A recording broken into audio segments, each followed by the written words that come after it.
Republican presidential candidate Vivek Ramaswamy took aim at Mike Pence in a social media post on Wednesday after the former vice president took jabs at populist candidates such as former President Trump and Ramaswamy himself.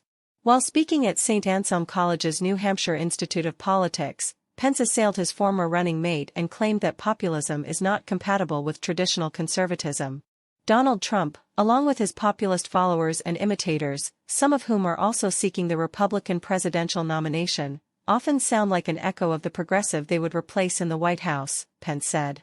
The former vice president went on to argue that populism would lead to a scenario where our party's relevancy will be confined to history books. It may live on in some populist fashion, but then it will truly be, in a cruel twist, Republican in name only, Pence declared. Will we choose to go down the path of populism and decline? I believe we stand at a crossroads, he continued, adding that he has faith that Republican voters will once again choose the good way. Not long after Pence delivered his remarks, Vivek Ramaswamy pushed back in a post on X, the social media network formerly known as Twitter. It's not 1980 anymore. It's painful to watch old-school Republicans recite slogans they memorized in a bygone era, Ramaswamy wrote in response to Pence's remarks. The thing that made Reagan cool was he stood up to the orthodoxies of his time without fear. Sadly, his disciples today think they honor him by parroting what he said, instead of thinking independently, he continued. The dogmas of a quiet past are inadequate to the stormy present. We face different and grave threats to liberty and prosperity today.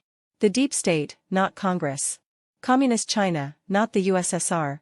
Government tech censorship and election interference. The weaponization of the justice system and financial markets against political opponents. After clashing with Pence repeatedly at last month's Fox News debate, Ramaswamy further argued that his rival is out of touch, stating that Pence recently awoke from a deep slumber to realize the world and what voters care about isn't what it was 40 years ago. This goes far beyond partisan politics, it's about the survival of the American experiment itself, Ramaswamy concluded.